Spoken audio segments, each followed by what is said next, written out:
Assalamualaikum warahmatullahi wabarakatuh.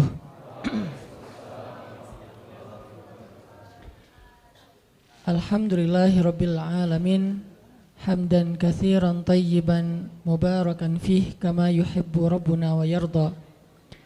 Asyhadu an la ilaha illallah wahdahu la syarikalah, lahul mulku wa lahul hamdu, yuhyi wa yumitu biyadihil khair wa huwa ala kulli syai'in qadir.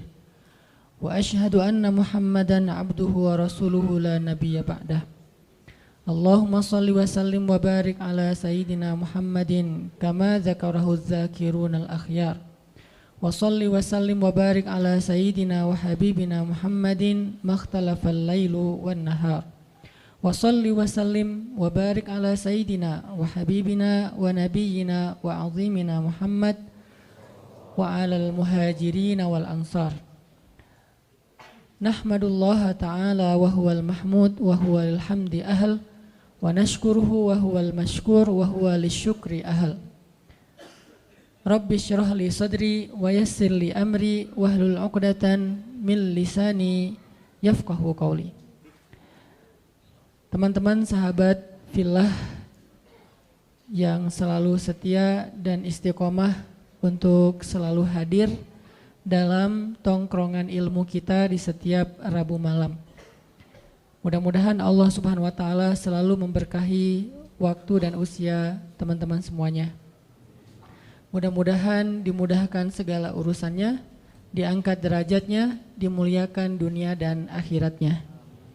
Dan yang pasti disegerakan jodohnya.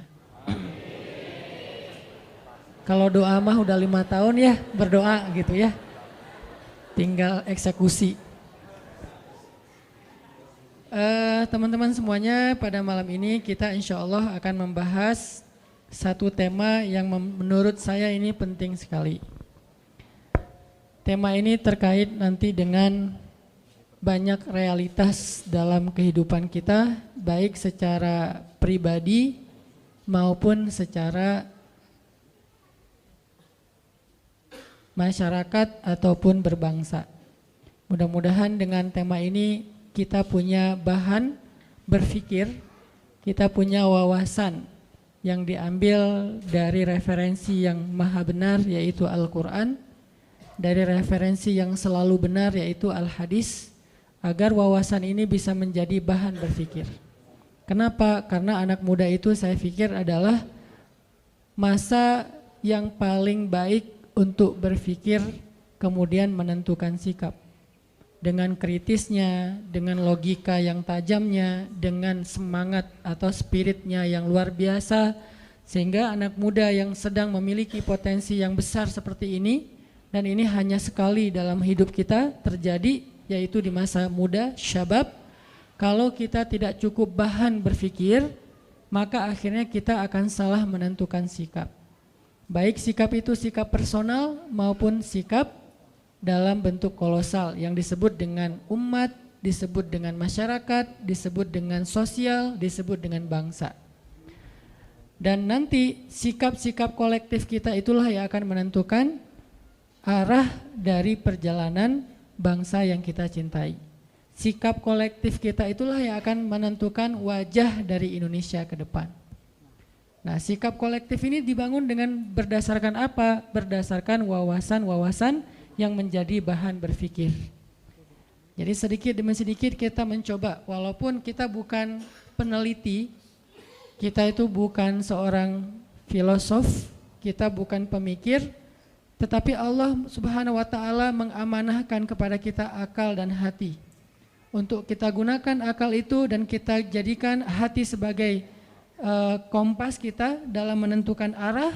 Mudah-mudahan dengan akal, hati, spirit, walaupun kita bukan berperan sebagai seorang pemikir, mudah-mudahan pemikiran-pemikiran kita itu kalau tidak pun memberi pengaruh yang besar dalam pemikiran publik, setidaknya dia bisa menjadi penentu dari pola pikir dan sikap personal kita sebagai seorang muslim. Saya anggap ini sesuatu yang penting. Kita malam ini akan membahas tentang sifat munafik. Kenapa pembahasan tentang sifat munafik ini penting? Bukan soal menghindari sifat itu. Karena kalau menghindari sifat itu mudah-mudahan buat kita mudah. Kita nggak pengen jadi orang munafik. Ada yang bercita-cita jadi munafik? Nggak mungkin ya. Bercita-cita jadi orang yang kufur kepada Allah juga lebih nauzubillah min dzalik. Dua-duanya bukan life goal siapapun di antara kita. Jadi tujuan kita membahas tentang sifat munafik bukan untuk sekedar terhindar dari sifat-sifat itu. Saya yakin di sini insya Allah nggak ada yang di dalam hatinya ada nifak, ada kemunafikan. Walaupun kita berusaha untuk terus menjaga diri agar terhindar dari sifat-sifat nifak atau kemunafikan. Dan kita membahas tema munafik juga bukan dalam rangka mau menjatuhkan satu orang ataupun satu golongan. Tetapi kita membahas sifat munafik yang lebih pentingnya adalah agar kita bisa menentukan sikap. Kita bisa menentukan sikap pribadi kita, siapa yang harus kita bela dan siapa yang harus kita hindari. Karena itu penting dalam kehidupan kita pribadi dan kehidupan kita berbangsa. Siapa yang kita harus bela dan siapa yang harus kita tinggalkan. Ini dalam kaidah syariah disebut dengan al-wala dan al-bara. Pernah dengar istilah itu? Wala dan bara. Wala dan bara dalam Islam itu termasuk pembahasan prinsip. Bukan masalah-masalah furu'iyah. Furu'iyah itu masalah tambahan dalam agama. Sehingga kalau dia pun berbeda satu dengan yang lain, tidak terlalu fundamental hasilnya. Tidak membuat seseorang menjadi kafir, tidak menjadikan seseorang langsung dijudge ahli neraka, tidak menjadikan seseorang langsung dijudge sebagai orang yang sesat. Kenapa? Hanya masalah furu', masalah tambahan dalam urusan syariah. Misalnya masalah ibadah sunnah, masalah-masalah yang sering diperdebatkan oleh ulama dalam khilafiyah mazhab, itu namanya furu'. Jadi kalau ulama berbeda pendapat, biasanya itu furu'. Karena ulama tidak berbeda pendapat dalam urusan yang prinsip dalam agama, mereka tidak berbeda pendapat.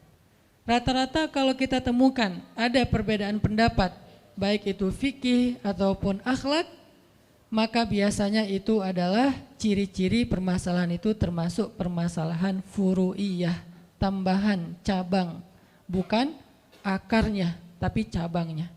Kalau dalam masalah usul, usul itu bahasa Arab yang jadi bahasa Indonesia, usul. Usul itu asal, asal itu bahasa Indonesia juga asli. Karena dulu saya ngajar bahasa Arab dan saya ketika ngajar bahasa Arab bukan ngajar grammar, tapi mencoba untuk ngajarin vocab Arab yang banyak hubungannya dengan bahasa kita, biar nggak terlalu susah menghafal. Ternyata 90% dari bahasa Indonesia itu memang diserap dari bahasa Arab. Dan itu kenyataan yang nggak bisa kita pungkiri bahwa dalam pembentukan bahasa nasional kita itu ada banyak sumbangsih para ulama karena dia terserap dari bahasa Arab. Jadi asalnya asal atau asal, asli, asli, usul, usul ya. Semuanya bahasa Indonesia yang diambil dari bahasa Arab. Jadi asalnya sesuatu itu namanya akar. Furu, cabangnya sesuatu yang tumbuh dari akar. Nah biasanya ulama kalau berbeda pendapat dalam sesuatu pasti itu furu'iyah. Sehingga kalau kita mendengar ada pendapat yang satu mengatakan A, yang satu mengatakan B, berarti itu masalah furu'iyah dan kita nggak perlu ribut dalam masalah itu. Kalau masih ada yang ribut dalam masalah furu'iyah, maka dia terjebak ke dalam sebuah sikap agama yang dikenal dengan istilah takalluf. Apa itu takalluf? Takalluf itu berlebih-lebihan. Mungkin bahasa yang sedang lagi ngetren sekarang radikal. Apa itu radikal?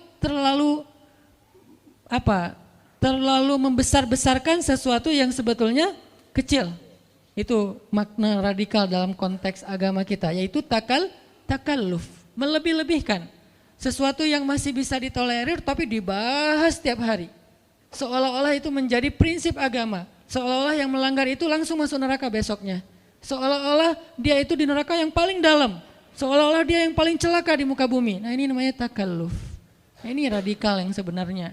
Terlalu takalluf dalam urusan furu, dalam urusan mazhab.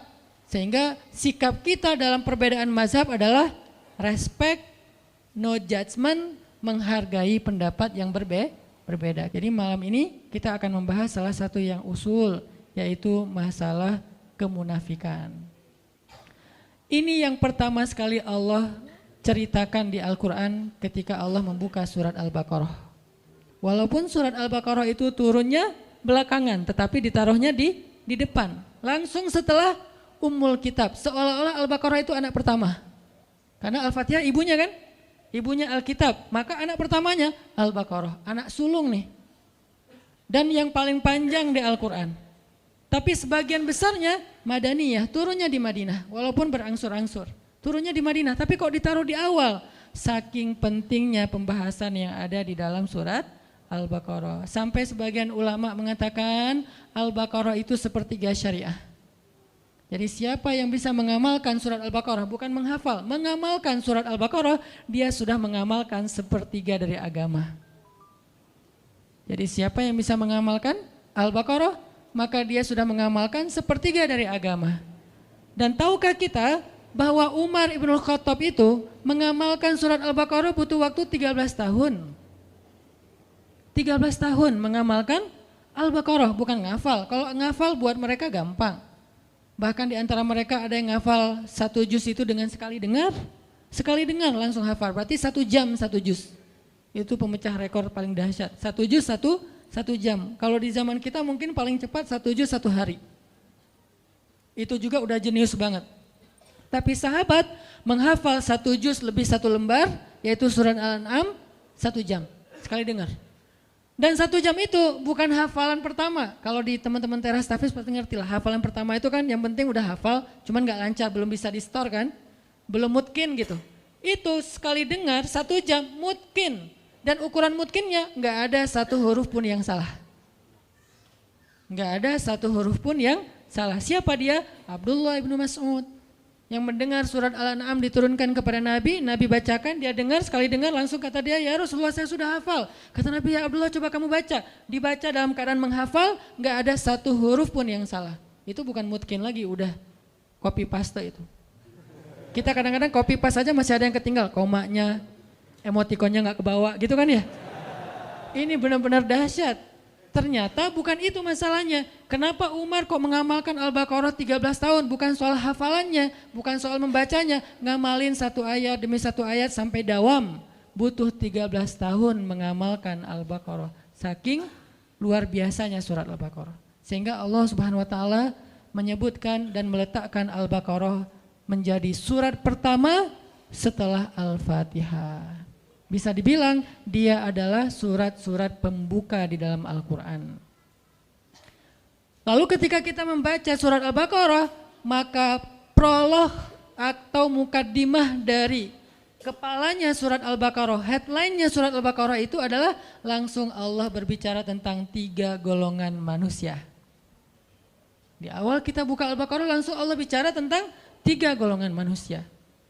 Golongan pertama mukmin, ada di ayat 1 sampai 5. Berapa ayat? Cuman 5 ayat. Lebih efektifnya lagi 4 ayat, karena alif lam mim itu termasuk ayat mutasyabihat yang tidak ada yang tahu artinya selain Allah. 5 ayat berbicara tentang orang mukmin. Kemudian golongan kedua, orang yang kafir, artinya orang yang ingkar kepada Allah Subhanahu wa taala, enggak percaya dan tidak beriman. Berapa ayat? Cuman 2 ayat. Ayat 6 dan ayat 7. Beres itu Allah bicara tentang orang munafik dari ayat 8 sampai ayat 16. Berapa ayat? 9 ayat. Dari ayat 8 sampai ayat 16. 9 ayat bicara tentang orang munafik. Apakah sudah selesai? Belum. Sisanya Allah kasih contoh-contoh orang munafik di banyak ayat di Al-Baqarah, di banyak surat, di sisa-sisa surat yang lainnya. Dan kalau Allah udah bicara tentang orang munafik, kesan emosionalnya tuh kelihatan banget di ayatnya. Allah kalau bicara tentang orang kafir, kesannya flat. Kalau bicara tentang orang mukmin, rahmah. Allah tuh sayang banget sama mereka. Kalau Allah bicara tentang orang munafik, Allah itu kayak emosi banget tuh. Disebutin orang munafik tuh gini, kalian harus hati-hati ya, kalian harus hati-hati. Jadi Allah itu kayak khawatir banget kita terhadap perangai dan kejahatan orang munafik. Allah kalau bicara tentang orang kafir itu hanya bicara tentang surga neraka, bicara tentang kehancuran mereka. Tapi kalau bicara orang munafik, isinya adalah kalau kita mau bikin poinnya, wahai orang hamba-hambaku yang beriman, hati-hati sama mereka. Itu intinya. Makanya saking Allah pengen kita hati-hati dengan orang munafik, penjelasan orang munafik di Al-Quran itu tuh detail banget. Contohnya tuh banyak banget. Kenapa? Karena mereka lebih bahaya daripada orang-orang kafir. Dalam perangai, perilaku, gangguan dan siasat mereka kepada orang yang beriman. Makanya kita diajarkan di Al-Quran bukan ayat tentang permusuhan. Ini bukan ayat perpecahan, ini bukan ayat permusuhan. Kalau kita menuduh bahwa membahas tentang munafik itu berarti memunculkan permusuhan, berarti kita menuduh Al-Quran memunculkan permusuhan. Padahal sebagian besar dari ayat Al-Quran itu banyak berkisah tentang orang munafik. Kenapa? Biar kita hati-hati. Biar kita menghindar, jangan sampai kita masuk golongan ini. Kenapa? Orang kafir itu masuk neraka, orang munafik jadi kayu bakarnya neraka. Innal munafiqina fid darkil asfal. Asfal itu bahasa Arab yang jadi bahasa Sunda, aspal. Karena orang Sunda nggak bisa, siapa bilang itu fitnah ya. Jadi asfal tempat paling bawah yang diinjak-injak, bahasa kitanya aspal. Masa bisa aja sih Ustadz? Benar. Jadi asfali minan nar, aspalnya neraka. Maksud aspalnya neraka, dasarnya neraka. Yang paling bawah, udah nggak ada lagi, di bawahnya apa? Gorong-gorong atau apa? Enggak, udah. Paling bawah itu adalah aspal udah. Berarti yang disebut dengan aspal, bahan bakarnya, kayu bakarnya dibuat dari bukan kayu bakar, batu. Karena bahan bakar api neraka itu adalah batu. Waquduhan nasu wal hijarah.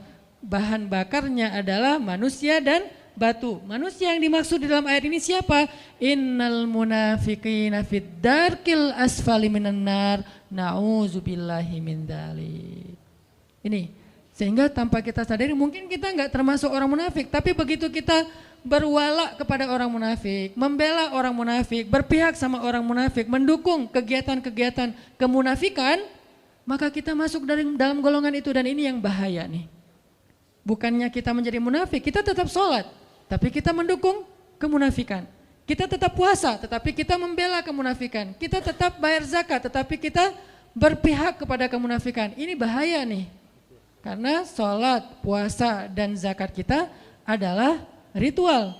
Tetapi wala dan barok kita justru kepada musuh-musuh Allah Subhanahu wa Ta'ala. Jadi pembahasan kita pada malam ini bukan dalam rangka memecah belah, bukan dalam rangka menghasut, tetapi dalam rangka kita belajar dari Al-Quran agar kita terhindar. Siapa yang merasa dirinya mirip dengan ayat-ayat yang disebutkan, maka tubu ilallah, bertaubatlah segera. Siapa yang merasa tidak mirip, kayaknya bukan saya deh, maka hati-hati supaya kita jangan sampai mendukung orang-orang yang seperti ini. Cuman seperti itu sederhananya moral of the story dari pembahasan tentang al-munafik atau al-munafikun. Makanya teman-teman nanti bisa baca di dalam beberapa ayat yang nanti habis sholat isya kita coba bedah. Dan pas sholat isya saya juga akan baca Al-Baqarahnya dari ayat 1 sampai selesai tadi ayat berapa? 18 tentang 3 golongan manusia yang disebutkan oleh surat Al-Baqarah. Barakallahu fikum. Teman-teman semuanya yang dirahmati Allah Subhanahu wa Ta'ala, kita lanjutkan pembahasan kita tentang al-wala dan al-bara'. Siapa yang kita berpihak, siapa yang tidak kita perlu berpihak. Dalam hal ini kita mengambil salah satu contohnya adalah orang-orang munafik. Jadi dalam konteks Islam kita nggak boleh berpihak kepada orang munafik. Tapi kalau kita kasihan kepada dia secara manusiawi itu sangat boleh, bukan hanya boleh, harus. Jadi kita harus bedakan mana sifat kita sebagai sesama manusia, mana sikap kita dalam urusan agama, itu beda. Kalau konteksnya kemanusiaan itu universal. Kita tuh berbuat baik nggak boleh ngelihat agama. Mau dia muslim, mau non muslim, mau dia munafik, mau dia mukmin, mau dia orang baik, mau dia orang jahat. Kita kalau dalam urusan kemanusiaan maka hak dan kewajibannya sama. Ketika kita ngelihat misalnya ada mantan perampok yang belum bertaubat, berarti bukan mantan ya. Perampok lah ya, belum bertaubat. Atau penjahat belum bertaubat. Kemudian dia sakit yang parah, terus tergeletak di jalan, nggak ada yang mau menolong dia. Lalu kita lewat dan kita mampu menolong kita, maka di dalam konteks ini kita wajib untuk menolong dia. Terserah dia seorang penjahat, dia seorang ahli maksiat, bahkan dia orang yang musyrik kepada Allah, orang yang tidak beriman kepada Allah. Karena konteksnya di sini adalah konteks kemanusiaan, nggak ngelihat agama, apalagi ngelihat negara ya. Agama aja nggak boleh jadi sekat kalau dalam konteks kemanusiaan, apalagi negara. Jadi kalau kita bicara Palestina, Suriah, mentang-mentang di sana mayoritasnya Muslim terus jadi nggak ditolong? Enggak. Jadi agama aja bukan masalah, apalagi negara. Mentang-mentang mereka bukan orang Indonesia, jadi bukan tanggung jawab kita. Enggak. Kalau dalam konteks kemanusiaan, bahkan kalau dia adalah orang Yahudi sekalipun, atau dia orang pagan sekalipun yang menyembah batu ataupun kayu atau menyembah patung, kalau dia adalah terzolimi, maka tugas kita adalah menolong dia dengan apapun yang kita bisa. Makanya kemarin ada salah satu pasien kanker di Bandung, beliau kebenaran non-muslim. Bukan salah satu, ada beberapa orang non-muslim, pasien kanker dan kurang mampu. Kemudian karena istri megang beberapa proyek sosial untuk pasien kanker yang kurang mampu, akhirnya kita ambil pasien ini, kita coba audiensi, asistensi ke dokter sampai beres pengobatannya, operasinya, yang satu meninggal, yang satu alhamdulillah bisa survive. Dan kita nggak mempertanyakan, wah ini kayaknya non muslim nggak usah ditolong, kayaknya kalau ditolong nggak ada pahala. Pahalanya sama, mau dia muslim mau non muslim, pahala menolong dia adalah sama karena dia manusia dalam konteks kemanusiaan universal. Ini tidak ada perdebatan di antara ulama. Dalam konteks muamalah juga kayak gitu. Kaidahnya adalah tidak ada kezoliman. Konteks muamalah misalnya jual beli, kita bekerja di sebuah perusahaan yang di situ tuh ada muslim ada non muslim, maka ini universal dengan syarat tidak mengganggu batasan-batasan syariah agama kita. Kalau itu terganggu maka nanti akan ada pengecualian. Misalnya kita nggak dibolehin pakai hijab di situ, pasti ada pengecualian. Misalnya kita di situ dipaksa untuk minum khamar seperti yang kerja di Jepang misalnya. Selebrasi mereka itu minum sake misalnya. Kalau kita nggak minum maka kita dimarahi atau dipecat. Di sini ada pengecualian. Tapi kalau tidak membatasi atau mengganggu batasan syariat, maka tidak masalah kita bermuamalah dengan siapapun, bahkan kepada orang yang tidak beriman sekalipun. Apalagi kemanusiaan. Tapi kalau dalam konteks sikap agama, nah ini lebih spesifik lagi. Di situ beda antara mukmin, kafir, munafik beda. Kafir juga ada dua, ada yang harbi, ada yang zimmi. Yang harbi itu yang memerangi kita, yang zimmi dia tidak memerangi kita, maka kita boleh berbuat baik kepada dia, namanya non-muslim. Yang tidak memerangi kita. Kalau yang memerangi kita dalam Al-Quran disebut kuffar. Kalau yang tidak memerangi, mereka tidak dipanggil dengan bahasa orang kafirun, tetapi mereka disebut dengan orang Yahudi, orang Nasrani, orang musyrikun dan seterusnya. Intinya adalah kita tidak ada kewajiban atau anjuran untuk memusuhi mereka. Mereka adalah saudara kita dalam kemanusiaan, dalam negara, dalam bangsa, dalam suku. Dalam konteks apa? Dalam konteks muamalah, dalam konteks kemanusiaan. Kalau dalam konteks agama, kalau mereka tidak memerangi kita, maka kita nggak boleh dilarang untuk menyakiti mereka, apalagi memusuhi mereka. Bahkan jika ada pertikaian antara non-muslim dengan muslim, kita nggak boleh berpihak berdasarkan agama. Ada pertikaian nih dalam urusan muamalah, urusan dagang kah, urusan jual beli kah, jual beli tanah, jual beli rumah, jual beli mobil dan seterusnya, ada masalah nih, termasuk masalah misalnya kayak masalah pekerjaan, masalah muamalah. Kalau misalnya ada pertikaian di antara mereka, nggak boleh kita berpihak karena dasarnya agama. Nih saudara saya muslim, saya belain dia, belum tentu dia benar, bisa jadi dia yang salah. Maka di situ konteksnya adalah adil. Nggak boleh gara-gara kita beda agama terus kita bersikap zolim. Kalau dia beda agama dengan kita tapi dia konteksnya di situ korban, maka kita harus membela dia, bahkan terhadap saudara kita yang sama-sama muslim, kalau ternyata saudara yang muslim itu adalah justru yang zalim. Jadi inilah konsep adilnya Islam. Dan di sini kita juga belajar tentang bab wala dan barok dalam contoh-contoh yang sederhana. Jadi nggak boleh mentang-mentang pokoknya belain aja yang namanya muslim, kita harus bela. Enggak. Unsur akhaka zaliman au mazluman. Tolonglah saudara kamu dalam keadaan zalim atau terzolimi. Ini maksudnya apa nih? Kan kita harus nolongin saudara kita Ustaz walaupun dia zalim. Menolong saudara kita yang zalim artinya hindarkan dia dari kezaliman. Kalau dia udah terlanjur melakukan kezaliman, maka tegakkanlah keadilan. Wa'adilu huwa aqrabu littaqwa. Bersikap adillah karena dia yang paling dekat kepada ketakwaan. Bahkan kepada orang yang kita benci kita harus bersifat adil, fair bahasa sederhananya. Kayak gimana? Kita nggak suka dengan satu kelompok. Apakah dasarnya agama, dasarnya golongan, dasarnya emosional pribadi? Nggak suka aja dengan satu kelompok. Kan ada yang suka gitu ya? Satu grup WhatsApp nggak suka kepada grup WhatsApp yang lain. Namanya grup sebelah. Terus gara-gara kita nggak suka, kita bersikap nggak fair, ini bukan sifat muslim. Kenapa? Allah berfirman, wala yajrimannakum syana'anu qaumin ala alla ta'dilu i'dilu huwa aqrabu littaqwa. Janganlah kebencian kalian kepada satu grup WhatsApp. Ini terjemahan apa? Ini contohnya. Janganlah kebencian kalian kepada satu kelompok, satu golongan, satu grup membuat kalian bersikap tidak adil kepada mereka. Maka bersikap adillah karena keadilan itu dekat kepada ketakwaan. Jadi nggak boleh gara-gara kita nggak suka, terus kita nggak fair dalam urusan muamalah, dalam urusan hak dan kewajiban, dalam urusan kemanusiaan nggak boleh. Tapi dalam urusan sikap, agama, dakwah dan syariah, maka di sini ada penjelasan dan koridornya sendiri. Yang akan kita bahas hari ini adalah sikap kita yang berkaitan dengan pembelaan kita terhadap agama, menegakkan agama Allah Subhanahu wa taala. Dan hal yang perlu kita pahami yang akhir-akhir ini mulai agak dikhawatirkan, ditakut-takuti sehingga kita jadi resah. Menegakkan agama itu bukan berarti meruntuhkan negara. Sejak kapan agama dan negara itu kontradiktif? Sejak kapan? Gara-gara kita menegakkan agama lantas meruntuhkan negara? Nggak mungkin. Kalau dia meruntuhkan negara berarti dia meruntuhkan agama. Itu satu paket.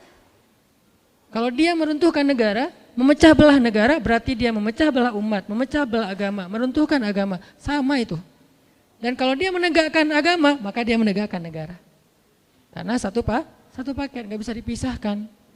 Siapa yang berbuat rusak di muka bumi, maka dia telah melanggar ayat Allah Subhanahu wa taala, yufsiduna fil ard. Mereka merusak di muka bumi, walakin la yash'urun. Cuman mereka nggak ngerasa. Jadi Allah menyuruh kita untuk islah, memperbaiki, imarah, membangun, bukan justru merusak. Jadi nggak mungkin orang yang pengen menerapkan agama dalam konteks pribadinya berarti jadi masalah dalam sebuah tatanan negara, itu nggak mungkin. Kalau dia memahami agama itu secara komprehensif, bukan parsial. Tapi kalau dia memahami agama secara parsial, mungkin aja. Maka solusinya adalah apa? Pelajari agama secara lebih dalam, bukan dihindarkan dari belajar agama ya. Kalau kita dilarang untuk belajar agama, berarti kita dibiarkan untuk awam tentang kebenaran. Ketika kita nggak ngerti tentang konsep kebenaran, maka kita akan bisa saja menjadi masalah dalam sebuah lingkungan, masyarakat dan bangsa. Justru kita nggak mau itu terjadi. Belajarlah agama supaya punya konsep kebenaran. Dan konsep kebenaran agama, apalagi Islam, adalah konsep yang sangat rahmatan lil alamin. Lalu apa yang membuat orang takut belajar Islam? Kalau setelah belajar Islam dia menjadi rahmah bagi alam semesta. Sekarang kita buat program dakwah lingkungan, yaitu dengan less waste. Itu adalah syariat Islam. Jangan berpikir less waste itu hanya masalah isu lingkungan, isu climate change dan segala macam. Bukan. Ini bukan masalah lingkungan, bukan masalah alam, bukan masalah ozon. Ini masalah agama. Sehingga ketika ini saya coba presentasikan kepada para ustadz-ustadz bangun negeri, mereka semuanya sepakat ini tuh masalah agama. Lalu saya tanya, kenapa dakwah nggak pernah mengangkat isu ini? Oh ya, kita baru ngeh sekarang. Ya udah yuk kita angkat isu ini, isu lingkungan. Biar orang lihat Islam itu bukan cuma narasi ibadah. Islam itu bukan cuma sholat 5 waktu, walaupun itu wajib dan tidak ada perdebatan tentangnya. Tetapi dia belum komprehensif, dia masih parsial. Terlalu zoom in-nya kedekatan. Coba zoom out lagi deh. Ketika kita zoom out tentang Islam, kita akan melihat hal-hal yang lain yang luar biasa tentang Islam. Makanya kalau kita pengen menjadi solusi bagi bangsa, pengen jadi kebaikan bagi bangsa, bahkan bagi manusia, bahkan bagi alam semesta, maka belajarlah agama. Makanya kita perlu belajar tentang sifat munafik agar kita tidak terjebak di dalam sifat ini. Saya nggak tahu, mungkin suatu saat di antara teman-teman yang hadir sekarang akan jadi pejabat kah suatu hari nanti? Akan jadi seorang penguasa kah? Mungkin di sini ada yang calon presiden tahun 2000 sekian yang kita nggak tahu ya. Tiba-tiba presiden 2050. Ustadz, saya dulu mah jamaah latif. Wah, Masya Allah ya. Kan kita nggak ngerti kan? Jadi ketika nanti antum diberikan amanah kekuasaan oleh Allah, baik itu dalam bentuk jabatan maupun dalam bentuk eksistensi di tengah-tengah masyarakat, public figure, maka kita jangan sampai tanpa sadar terjebak mengambil sikap orang munafik, dan itu bahaya banget. Dan saya yakin semua kita akan jadi pemimpin, terutama yang di depan, minimal pemimpinnya si dia, ya. Kita memimpin keluarga dengan sikap orang munafik bahaya, apalagi memimpin masyarakat, lingkungan sosial, jangan, bahaya. Memimpin masjid aja, kita harus tahu dulu mana wala dan mana barok, kalau enggak kacau. Memimpin RT, RW. Nah, balik lagi kepada pembahasan tentang Al-Baqarah dan Al-Munafikun. Al-Baqarah dan Al-Munafikun, ini rata-rata kalau kita baca di Al-Quran, suratnya itu semuanya atau hampir semuanya surat Madaniyah. Rata-rata surat yang membahas tentang orang munafik itu surat Madaniyah. Apa arti surat Madaniyah? Atau ayat Madaniyah? Sebagian besar jawabannya surat dan ayat yang turun di Madinah. Itu? Ternyata bukan. Surat Madaniyah bukan surat yang turun di Madinah. Surat Madaniyah surat yang turun setelah hijrah. Ayat Madaniyah bukan ayat yang turun di Madinah, tapi ayat Madaniyah ayat yang turun setelah hijrah. Kalau dia turun di Mekah tapi setelah hijrah, namanya Madaniyah, bukan Makkiyah. Jadi bukan soal tempat, tapi fase dakwah, periodisasi dakwah. Yang turun setelah hijrah semuanya Madaniyah. Mau dia turun di Madinah, mau turunnya di Bani Quraidah, mau turunnya di Khaybar, mau turunnya di misalnya Mekah ketika terjadi perjanjian Hudaibiyah, semuanya Madaniyah. Walaupun turunnya bukan di kota Madinah. Jadi ukurannya adalah peristiwa hijrah. Makanya hijrah ini menjadi sesuatu yang penting dan berharga dalam Islam. Sampai dia menjadi nama penanggalan dalam Islam, tahun Hijriyah. Kenapa nggak diambil peristiwa yang lain yang besar juga? Ada Bi'sah, awal Nabi dapat wahyu, namanya tahun Bi'sah 1, Bi'sah 2, Bi'sah 3. Sehingga kita nggak tahu tahun Hijriyah, tahunnya tahun Bi'sah, yaitu dapat wahyu pertama. Kenapa nggak Isra Mi'raj, peristiwa yang besar kan, sampai naik ke langit ketemu dengan Allah, sehingga disebut dengan Mi'raj 1, Mi'raj 2, Mi'raj 3, sekarang tahun Mi'raj 1400 sekian Mi'rajiyah misalnya. Kenapa enggak Mi'raj? Kenapa enggak perang Badar? Badar 1, Badar 2, Badar 3. Kenapa enggak wafatnya Nabi? Wafat Nabi 1, wafat Nabi 2, seperti agama yang lain setelah wafatnya Nabi mereka. Kenapa hijrah? Saking pentingnya peristiwa hijrah dalam Islam yang merubah banyak hal dalam konsep dakwah. Itu kenapa kita mengangkatnya menjadi sebuah isu yang kemudian kita jadikan tren, yaitu tren hijrah. Jadi hijrah itu bukan akal-akalannya Hanan Attaqi. Hijrah itu bukan tren yang baru-baru ini muncul. Hijrah itu ada di Al-Quran, ada di hadis. Bagaimana kita takut terhadap sesuatu yang ada konsepnya di Al-Quran, yaitu hijrah. Orang yang berhijrah namanya muhajirin. Orang yang menerima orang yang berhijrah namanya ansor ya. Salah satu cita-cita kita ke depan apa? Mempersaudarakan Viking Bobotoh sama The Jack. Mempersaudarakan Aremania sama Bonek. Itu cita-cita barisan bangun negeri, para guru sekarang. Kita persaudarakan 4 supporter bola terbesar di Indonesia. Ikonnya supporter bola. Kalau berhasil mu'akhad bainal Viking wa The Jack wa baina Aremania wa Bonek, berarti dakwah ini luar biasa. Lewat apa? Lewat hijrah. Alhamdulillah dulu teman-teman motor kan lewat hijrah juga. Kita akhirnya berubah dari yang disebut awalnya orang nyebutnya geng motor, kemudian menjadi ormas. Di dalamnya ada divisi dakwah. Kemudian kita belajar Islam bareng-bareng. Kemudian banyak yang bertobat. Kemudian akhirnya gerakan teman-teman dari XTC, Moonraker, Brigas, GBR ngapain? Jadi panitia ta'lim, kan bagus kan? Mana ada sejarah teman-teman ini pernah jadi panitia ta'lim secara organisasi sebelum ada dakwah hijrah. Artinya hijrah ini sesuatu yang baik untuk negara kita. Banyak mengubah hal. Ke depan kita akan lihat 4 supporter bola untuk bersaudara. Setelah bersaudara jadi apa mereka? 1 jadi muhajirin, 1 jadi ansor. Siapa muhajirin, siapa ansor? Yang tandingnya tandang muhajirin. Yang tandingnya kandang ansor.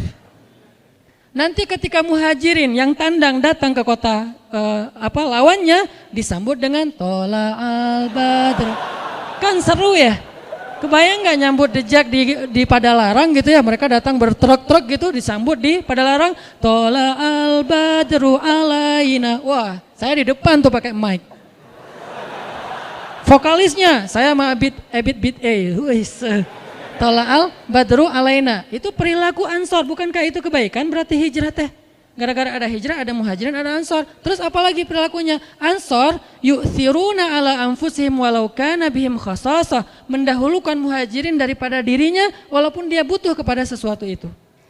Silakan teman-teman dijak masuk duluan, kita belakangan ke stadion. Masuk.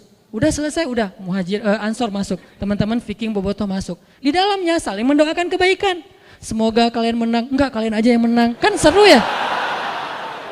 Ini nih baru namanya hijrah. Itu tuh cita-cita saya banget dari dulu. Pelan-pelan saya membangun network, membangun basis sosial, membangun bargaining supaya punya agreement yang cocok dengan level-level tertentu. Pelan-pelan sekarang masuk. Alhamdulillah teman-teman di Jakarta mulai dekat dengan Bung Ferry. Di kita di sini ada Mang Yana.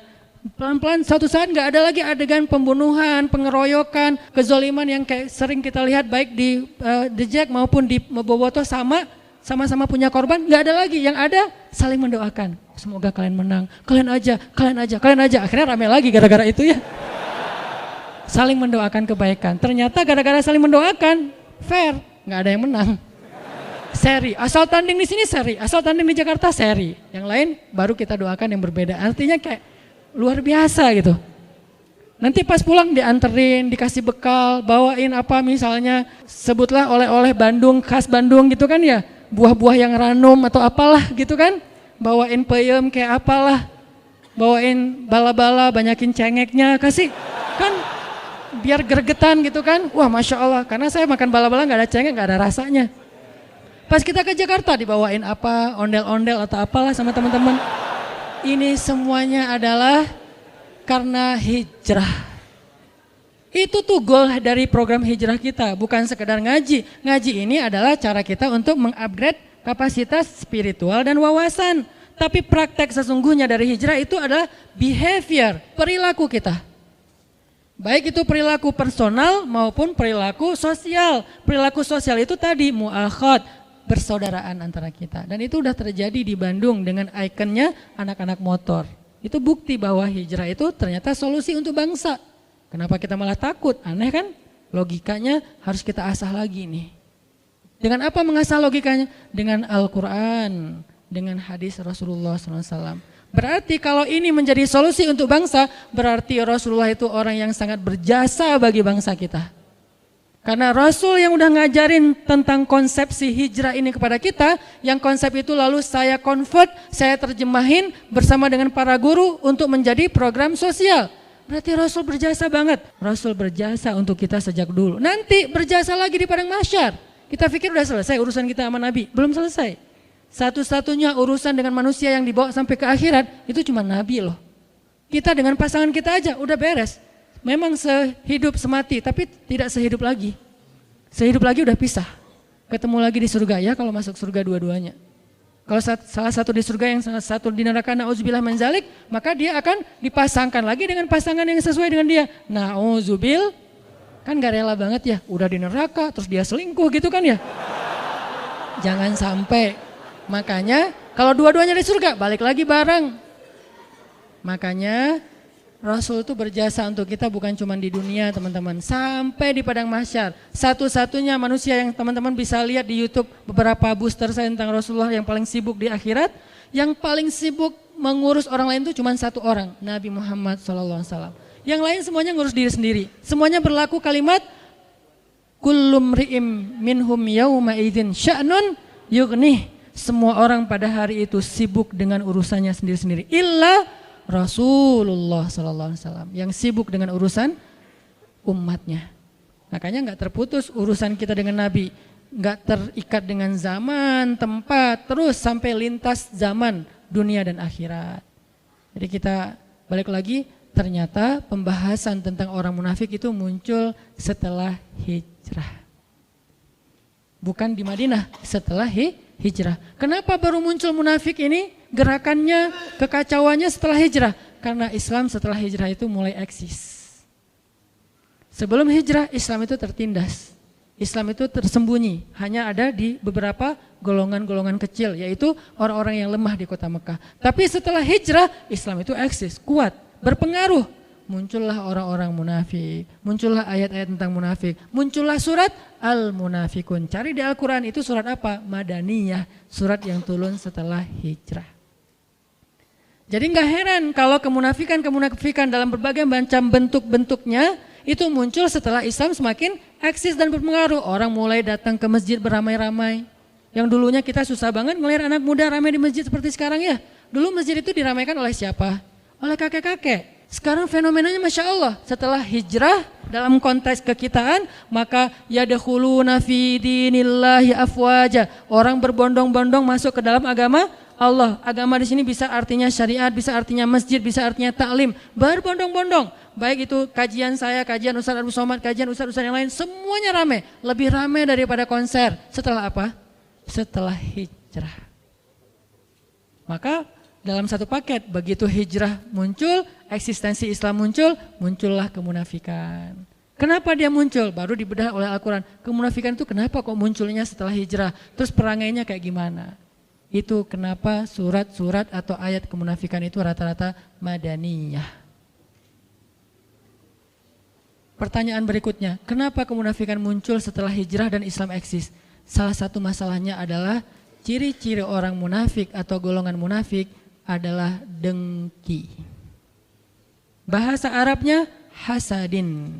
Makanya ada doa, min syarri hasidin idza hasad, dari kedengkian orang yang dengki. Dia dengki dengan keislaman, dia dengki dengan eksistensinya kaum muslimin. Dia dengki, dia enggak suka. Bahasa lainnya selain hasad apa? Ghillan. Makanya di dalam Al-Quran Allah mengajarkan kita juga doa. Wala taj'al fi qulubina ghillan lilladzina amanu. Ya Allah, jangan jadikan di dalam hati kami rasa dengki kepada sesama orang beriman. Jadi kalau kita dengki kepada kelompok-kelompok kaum muslimin gara-gara dia lebih eksis, maka jangan-jangan di dalam hati kita ada kemunafikan wal iyadzu billah. Kalau kemunafikan itu baru di hati aja, maka ini masih munafik kecil. Kalau kemunafikan itu kemudian berbentuk cara kita, sikap kita menghalang-halangi kebaikan dan dakwah, berarti sudah masuk kemunafikan besar. Dan itu berlakulah ayat innal munafiqina fid darkil asfali minan nar, na'udzubillah. Kalau kemunafikannya masih dalam hati, masih kemunafikan kecil. Saya nggak suka ngelihat kajian itu ramai. Saya nggak suka ngelihat masjid kok ramai sekali. Berarti dia dalam hati doang. Kalau dia lalu dengan kedengkian itu kemudian membuat sebuah penghalang agar orang tidak lagi bisa meramaikan masjid, dia halang-halangi, dia fitnah, dia pecah belah, berarti sudah dengkinya, kemunafikan yang besar. Dan kalau sudah kemunafikan yang besar, bahasanya Allah di surat Al-Munafikun apa? Humul aduwu fahzarhum. Mereka itu musuh dan hati-hatilah kalian terhadap mereka. Sekarang kita tinggal ngelihat diri kita masing-masing. Apakah kita dengki terhadap kelompok sesama kaum muslimin? Taklimnya rame, taklim yang di sana rame, kajian yang di sana rame, festival yang itu kok rame banget, berbondong-bondong orang datang. Ada 1, 2, dan 3 sekarang ya. Masjid di sana kok rame dengan anak muda, masjid di sana rame dengan ibu-ibu taklim, yang di sana rame dengan bapak-bapak atau kakek-kakek. Masing-masing punya segmentasi yang berbeda-beda ya. Kajiannya berbeda-beda juga. Masjid di sana tuh kajiannya rutin. Masjid di sana tuh hari Ahad, namanya jihad, pengajian hari Ahad, bebas.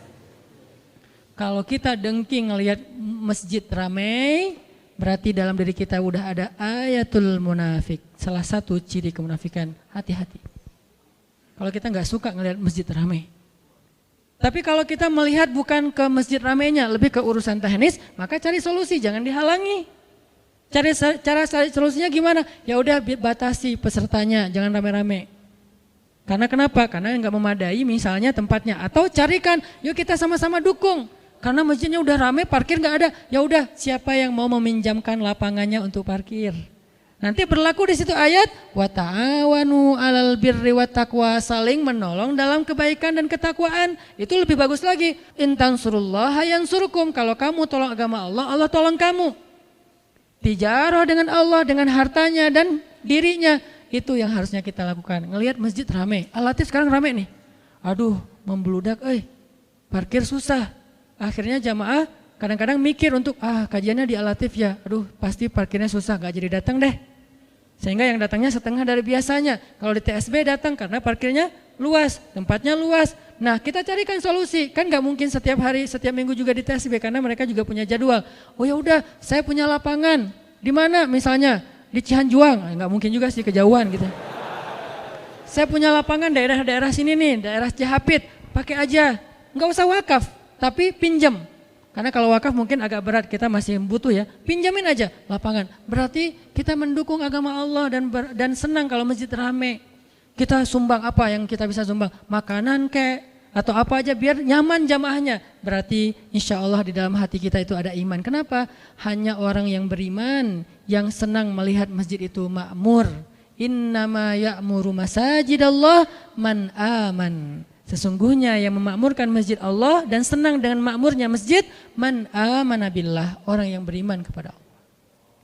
Tapi kalau kita dengki dengan dakwah, dengki dengan taklim, dengki dengan kajian, dengki dengan public figure yang bisa membawa banyak massa, crowd event, dengki dengan masjid yang semakin ramai, berarti jangan-jangan fi qulubihim marad, di hati mereka ada penyakit. Kalau penyakit itu enggak segera kita obati dengan istighfar dan taubat, maka Allah mengancam dengan kalimat fazadahumullahu marada, Allah tambahkan lagi itu penyakitnya sehingga dia semakin jauh dari Allah. Salah satu ciri kemunafikan dengki, enggak suka. Karena kedengkian itulah mereka suka mencela, suka menghina. Wa idza laqul ladzina amanu qalu amanna wa idza khalau ila syayatinihim qalu inna ma'akum innama nahnu mustazi'un. Suka membicarakan orang yang beriman di belakang mereka. Suka mencari-cari kekurangan orang yang beriman, mencari-cari kekurangan dakwah, dihalang-halangin, dirintang-rintangin, dicari sesuatu yang bisa menjelek-jelekan mereka. Ini adalah karena kedengkian. Sehingga akhirnya perangai mereka apa? Karena dengki, ya jelek-jelekin. Kita kalau udah benci sama seseorang, dengki kan cari kejelekannya. Makanya muncullah ayat wa idza ra'aitahum yakhuduna fi ayatina wa idza ra'aital ladzina yakhuduna fi ayatina fa'arid anhum. Kalau kalian melihat mereka memperolok-olok agama Allah, ayatnya, nabinya, syariatnya, hamba-hamba yang berimannya, maka tinggalkan mereka. Allah suruh kita tinggalkan, jangan berpihak sama mereka, apalagi nge-following, unfollow. Kalau penasaran, lihat aja pakai akun yang satunya. Jangan follow. Jadi tinggalkan di sini itu unfollow. Ada di grup, left grup. Tapi dengan baik. Kalau orang yang di dalam grup tadi menurut kita dia berbuat sesuatu yang enggak nyaman dalam urusan agama, kita tinggalkan grupnya, tapi kita enggak boleh ninggalin orangnya. Kita hanya meninggalkan perangainya, tidak meninggalkan orangnya. Kalau orangnya suatu saat butuh, kita boleh menolong dia, bahkan harus. Jangan mentang-mentang dia pernah menghina agama Allah, terus kalau dia butuh kita nggak nolongin dia, enggak, tetap kita tolongin kalau kita mampu.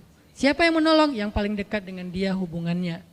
Al-aqrab summal aqrab. Adil ya, fair ya. Dalam urusan kesalahannya kita nggak mau ikutan.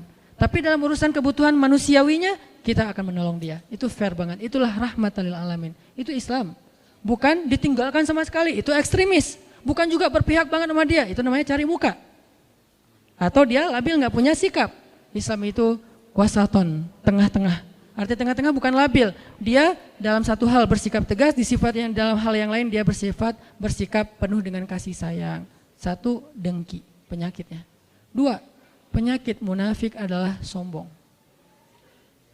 Penyakit hatinya orang munafik adalah sombong. Memandang orang-orang yang beribadah kepada Allah, memandang orang-orang yang taat kepada Allah itu rendah. Dianggap mereka orang yang rendahan. Sehingga mereka nggak mau gabung dengan orang-orang yang beribadah ini. Terjadi di Al-Baqarah, wa idza qila lahum aminu kama amanan nas. Kalau dibilang ke mereka, yuk kita beriman seperti orang-orang sudah pada beriman. Apa jawaban mereka? Qalu anu'minu kama amanas sufaha. Masa kami mau beriman seperti orang-orang Sufaha. Apa arti sufaha? Arazil. Apa arti arazil? Rendahan. Jadi mereka menganggap rendah kepada orang lain. Menganggap orang yang gak sukses, orang yang miskin, orang yang gak educated, orang yang terbelakang, orang yang misalnya primitif, orang yang enggak modern, orang yang misalnya konservatif atau apapun lah istilah-istilahnya ini, sehingga dia selalu melihat Islam itu rendah aja. Islam ini ya kasihan, Islam ini penuh dengan masalah, Islam ini jelek, Islam ini apa? Dia selalu melihat kejelekan-kejelekan kaum muslimin dan merendahkan kaum muslimin. Ini karena sombong. Dan ketika kita baca di surat Al-Kahfi, ada perumpamaan yang Allah angkat dari sebuah kisah tentang dua orang laki-laki kan, yang satu diberikan harta dan diberikan pengikut yang banyak, followersnya banyak. Yang satu lagi nggak diberikan harta dan tidak diberikan pengikut yang banyak, dia bukan selebgram. Yang selebgram ini bilang harta saya lebih banyak dan pengikut saya lebih kuat. Ternyata hasilnya apa dengan kesombongan dia? Akhirnya Allah Subhanahu wa taala membinasakan dia dengan ditenggelamkan ke dalam bumi dan dibakar hangus seluruh harta-hartanya oleh Allah Subhanahu wa taala. Ini karena sombong. Dan kesombongan adalah salah satu di antara dosa besar, sampai disebut sebagai di antara mengambil satu di antara dua kain Allah Subhanahu wa taala. Jadi kalau dalam ibadah umroh dan haji itu kita pakai ihram, ada yang bawahan, ada yang atasan, seperti rida. Maka kata Allah, Allah punya dua helai kain. Nah, salah satunya adalah kesombongan. Siapa yang menyombongkan diri, dia telah mengambil salah satu di antara pakaian Allah. Arti pakaian Allah itu kehormatan Allah dan itu nggak boleh diambil oleh makhluk. Hanya Allah yang boleh sombong. Makanya al-mutakabbir cuma Allah. Kita nggak boleh. Sehingga siapapun yang di dalam hatinya ada mithqala dzarrah, sekecil zarrah kesombongan, la yadkhulul jannah, tidak akan masuk surga. Hati-hati dengan sifat sombong. Mungkin kita merasa bahwa kita lebih luas pandangan atau wawasannya karena kita kuliah di luar negeri. Boleh, tapi jangan memandang orang lain rendah. Kita boleh banyak baca buku-buku ilmiah, filsafat segala macam, boleh. Tapi jangan memandang orang lain itu bodoh, cuman kita doang yang pintar sendiri, nggak bisa. Kita mungkin punya kawan banyak, tapi jangan menganggap orang lain kuper. Anak masjid mah kurang gaul, kurang banyak teman dan seterusnya. Nggak bisa, sehingga kita merasa gengsi untuk duduk dengan anak masjid. Gengsi untuk duduk di teras masjid, gengsi untuk duduk di dalam masjid, gengsi untuk duduk dalam dakwah. Nggak boleh, ini adalah kiber, ini adalah sombong. Dan kesombongan itu salah satu sifat orang munafik. 2. Yang ketiga, di antara ciri-ciri orang munafik yang harus kita hindari adalah mereka suka cari muka. Apa cari muka? Kalau di dalam surat An-Nisa itu disebutkan dengan bahasa mudzabdzabina baina dzalik. La ilaha ula wa la ilaha ula. Dia enggak ke sini, enggak ke sana. Dia tergantung kondisi. Kalau lagi orang Islam kuat, dia tiba-tiba mengaku bahwa dialah yang paling banyak, dia mendukung Islam banget, buat dia Islam itu adalah segalanya, segala macam. Tapi begitu ketemu dengan yang anti-Islam, dia bilang kita ini sama. Nah, ini munafik banget nih. Kan kita nyebutnya hipokrit kan? Karena dia bermuka dua. Sekali kita jadi teman, dia jadi teman kita, sekali jadi musuh kita. Di depan jadi teman, di belakang jadi musuh. Nah, ini kemunafikan. Dan ini kadang-kadang prakteknya bukan hanya dalam urusan agama, termasuk dalam urusan ngegeng ya. Dalam ngegeng di grup, kan dia ada di 2 grup. Kebenaran dia orangnya santuy kan. Jadi nggak pernah left grup. Di grup ini dia ada, di grup sebelah juga ada. Di grup sebelah dia ngomongin grup yang ini. Di grup ini dia ngomongin grup yang sebelah. Nah ini paling bahaya nih. Orang yang kayak gini yang grup harus nge-leave-in dia. Jangan dia yang left, karena dia nggak akan pernah left grup. Grup yang harus left dia. Caranya grup left dia, bikin lagi aja grup baru, cuman dia doang yang nggak di-invite. Karena dia adalah racun di dalam tubuh kita yang memecah belah di antara kita. Jadi menghasut di sana, menghasut di sini. Akhirnya namimah. Kalian tahu nggak di grup sebelah lagi ngomongin apa? Ngomongin apa? Ngomongin kalian. Aku tuh nggak bohong ya, ini aku capture, aku di forward. Soalnya aku sayang sama kalian, jadi aku ngomongin apa yang mereka omongin tentang kalian. Itu bukan sayang, itu namanya namimah, adu domba. Karena yang benar gimana? Kalau kita pun tahu mereka membicarakan yang di sini, jangan sampai orang ini tahu. Kenapa? Biar nggak rame. Kita diamin. Cukup sampai di kita aja. Jangan di save chatnya, jangan di capture. Terus gimana kalau perlu del chat? Chatnya kita di delete supaya kita nggak ada kesempatan untuk memberitahu ke sebelah. Terus kalau ditanya, ya di grup sebelah lagi ngomongin kita ya? Enggak kok. Oh, bohong dong kalau gitu Ustadz. Salah satu dusta yang dibolehkan di antara 3 adalah dusta demi mendamaikan di antara 2 orang mukmin yang bertengkar. Tapi niatnya mendamaikan ya, bukan cari keuntungan. Ada 3 kan dusta yang dibolehin. 1, dusta dalam perang. Masa perang kita jujur? Kami itu pasukannya jumlahnya sekian, strateginya ini. Jadi kalian siap-siap ya, nanti kita ketemu ya. Di mana ketemunya? Sherlock dong. Nah, ini perang atau janjiannya. Dalam perang, kata Nabi, al-harbu khida. Perang itu tipu muslihat. Jadi kalau dalam peperangan orang berbohong, menipu musuh, itu sesuatu yang dibolehkan. Emang harusnya kayak gitu. Masa mau jujur, saya orangnya nggak bisa bohong. Kalian mau nanya apa? Nggak bisa bohong. 2, mendamaikan di antara mukmin yang bertengkar ya, bukan mukmin yang lagi baik-baik aja terus kita bohong, enggak, lagi bertengkar. Yang 3, berdusta untuk masa lalu terhadap pasangan halal. Dengan niat mau bertaubat dan melupakan, bukan modus pengen balikan. Ketemu di reuni, buka puasa bersama, pasangan kita nanya pas pulang, kenapa sih dia tadi ngeliatin kamu terus? Biasa, mantan pacar. 10 tahun loh kita pacaran, Pak. Itu nggak boleh. Aku kan orangnya jujur, Pak, nggak ada yang ditutup-tutupin. Nggak boleh, itu jujur yang membinasakan. Jujur yang berdosa, nggak boleh jujur. Terus gimana? Enggak, mungkin dia kayak lagi pangkling aja ngeliat kok aku udah nggak pakai kacamata misalnya atau apalah ya.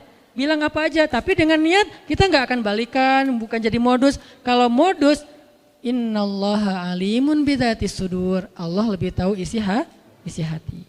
Nah, orang munafik itu suka mencari muka. Sekali ngomongnya A, sekali ngomongnya Z. Pertama dia menghina kita, tapi di sisi lain dia memuji kita. Ini maunya apa sebetulnya? Nah ini nih nggak bisa dipegang orang kayak gini. Dia harus jelas keberpihakannya kemana. Tapi dia nggak perlu mencela siapapun. Saya jelas keberpihakan saya, tapi saya nggak suka mencela dan saya nggak suka terlibat dalam debat di sosial media. Jarang teman-teman ngelihat saya berdebat di sosial media. Kenapa? Buat saya perdebatan di sosial media itu tidak produktif, kecuali argumentatif ya. Karena ada juga perdebatan yang argumentatif, dia menjelaskan gagasan, oke itu bagus. Tapi kalau perdebatannya bentuknya saling membuli, ngapain? Sesama mukmin kita membuli. Nah, sesama yang ke masjid jangan saling mengganggu. Udah aja yang datangnya sholatnya apa misalnya qobliyahnya 2, yang nggak pakai qobliyah juga mangga. Kan ada masjid yang nggak pakai qobliyah, sholat tertentu kan, habis azan langsung iqomah, kecuali kalau kita memang karena ada taklim. Ada juga yang walaupun bukan rawatib, dia nunggu orang supaya nanti bisa iqomah udah penuh jamaahnya. Ini mazhab. Dia bermuka 2, yudzabzabina baina dzalik. Yang keempat, di antara ciri orang munafik itu adalah memecah belah. Wa idza qila lahum la tufsiduna fil ard qalu innama nahnu muslihun. Kalau dikasih nasihat janganlah kalian merusak di muka bumi. Salah satu di antara maksud merusak adalah memecah belah. Jadi ajaran kita, narasi kita, ajakan kita, broadcast kita, postingan kita harusnya mempersatukan. Tapi kita tetap harus mengedukasi. Jangan gara-gara kita takut memecah belah terus akhirnya kita diam dan tidak mengedukasi apa-apa. Ketika kita posting tentang Suriah, tentang Rohingya, tentang Suriah, kita mengangkat sesuatu agar masyarakat aware untuk membantu. Bukan kita sedang memecah belah. Ketika kita bicara tentang negara, bukan memecah belah, tetapi agar kita semuanya aware dan care dengan negara kita. Yang membangun negara itu bukan cuma para politikus, kita rakyat juga punya hak membangun negara dengan karya. Makanya kita saling share supaya yuk kita bangun negara bareng-bareng. Dimulai dari mana? Karena kita muslim dari masjid. Tapi jangan sampai kita saling menjelekan dan kemudian akhirnya menjudge orang lain. Yang kelima, orang munafik itu adalah ucapannya manis. Makanya Allah berfirman di surat Al-Munafikun, kalau kalian melihat penampilan mereka, kalian akan kagum. Karena penampilan mereka kayak orang-orang yang berpendidikan, ilmiah banget. Kemudian kalau mereka bicara, kalian akan takjub mendengar ucapan mereka. Ucapannya itu kayak yang benar gitu. Kayak yang benar. Padahal mereka itu berargumen untuk menumpulkan pemahaman orang terhadap agama Allah Subhanahu wa taala. Jadi tidak semua orang yang pandai bicara berarti harusnya dia benar.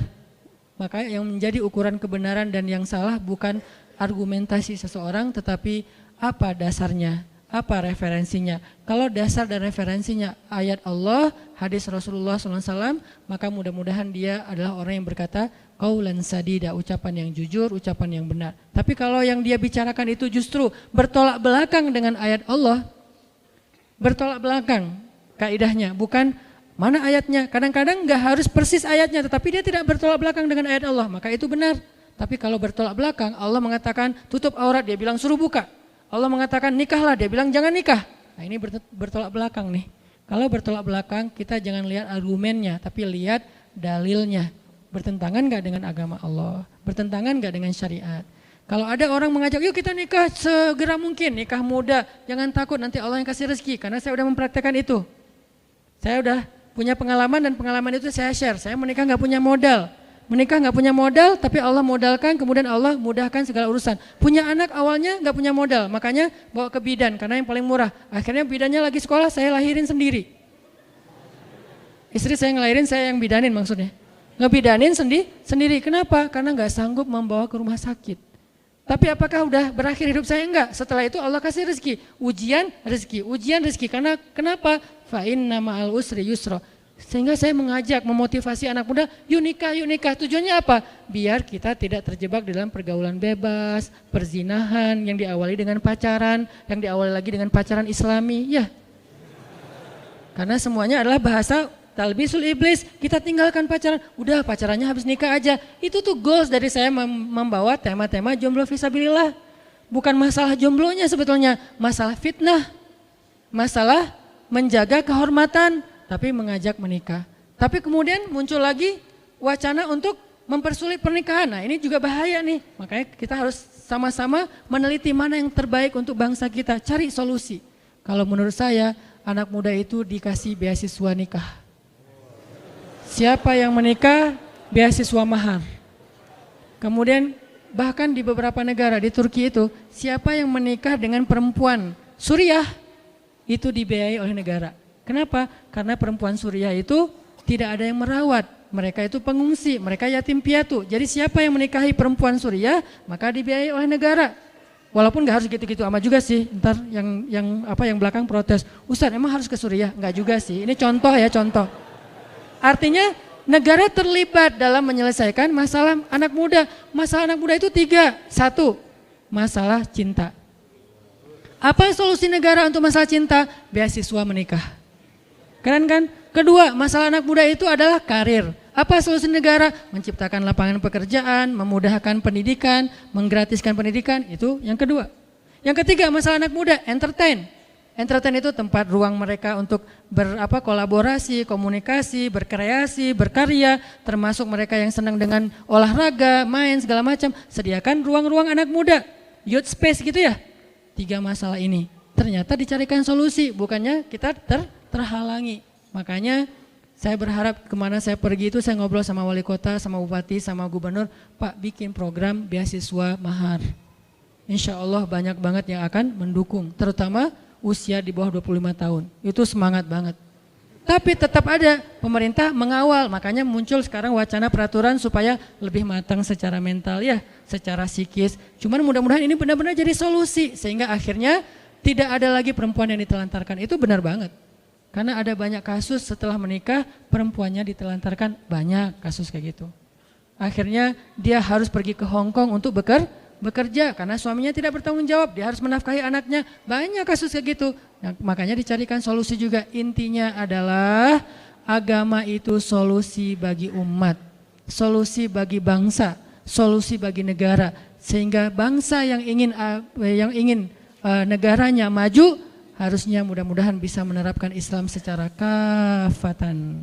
Ada tuh negara yang mayoritasnya muslim tapi nggak maju-maju karena tidak menerapkan Islam secara kafah, secara komprehensif. Yang diambil dari Islam cuman ritual, ibadah. Padahal Islam itu juga sosial, kemanusiaan, ekonomi, dan seterusnya. Mudah-mudahan dengan pembahasan yang aclok-aclokan ini kita bisa mengambil sebuah kesimpulan. Tadi yang pertama saya pengen mengajak kita untuk enggak berdebat lagi soal furu.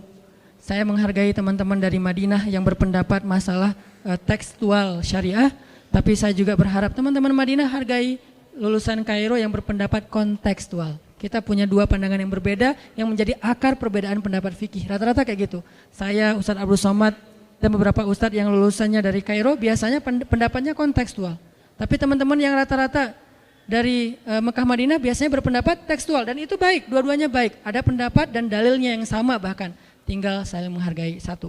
Dua, kita harus belajar tentang Islam secara komprehensif. Biar kita nggak terjebak di dalam ritual saja. Seolah-olah kalau udah hijrah masuk masjid udah selesai urusan kita, enggak. Kita harus peduli dengan keluarga kita, peduli dengan tetangga kita, peduli dengan lingkungan dan masyarakat kita.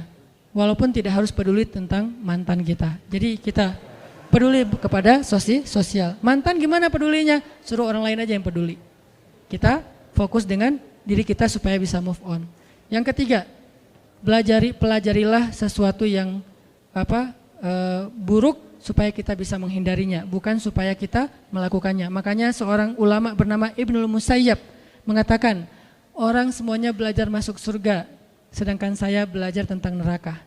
Semua orang belajar tentang surga, gimana biar bisa masuk surga duluan tanpa hisab segala macam. Tapi saya belajar tentang neraka agar saya bisa menghindarinya. Jadi kita kadang-kadang belajar tentang sifat orang yang beriman, tapi kadang juga kita belajar tentang sifat orang munafik agar kita bisa terhindar dari sifat kemunafikan.